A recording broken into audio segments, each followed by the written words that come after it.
I give the call to the member for Solomon. Thank you, Madam Deputy Speaker. I rise to once again bring to the attention of something that I found very interesting.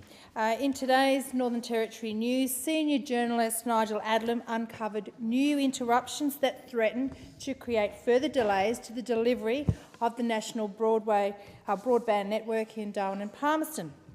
Mr Adlam reported that the rollout of the national broadband network in the Territory could be delayed for several months. He further claimed that the National Secretary of the Communications, Electrical and Plumbing Union, Peter Tighe, warned that due to the skills shortage, the rollout of the national broadband network in Darwin could be delayed.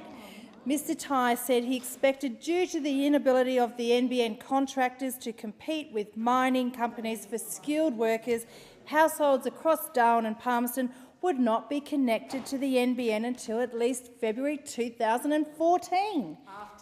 After the election. This is despite construction allegedly commencing in my electorate over 18 months ago in September 2011. The average time for construction to connection estimated by the Labor government's own figures is meant to be 12 months. Something's wrong with these figures here. The delays by Mr Tighe forecasted will remain unless NBN Co was to provide the rollout contracts to contractors that have the ability to, and I quote, bring in workers from overseas.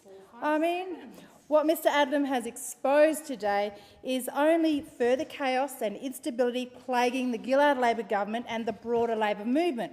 It beggars belief that in the same week the Prime Minister is parading a crackdown on 457s and the skilled migration program, the National Secretary of one of her own unions is campaigning for skilled workers to be brought in from overseas.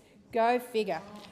I'd be interested to know whether Minister Snowden, fellow Territorian, agrees with the calls for more 457 visas to roll out the NBN, or does he agree with the Prime Minister?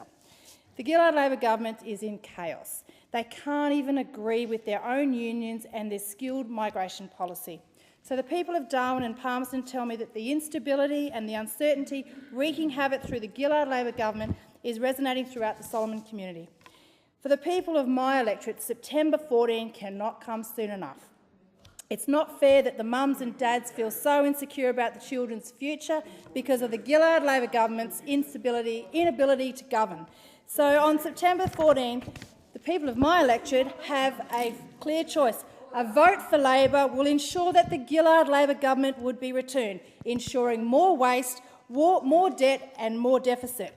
Or they have a choice with the coalition government, a coalition who will provide hope, reward and opportunity. Time has expired. The member's time has expired.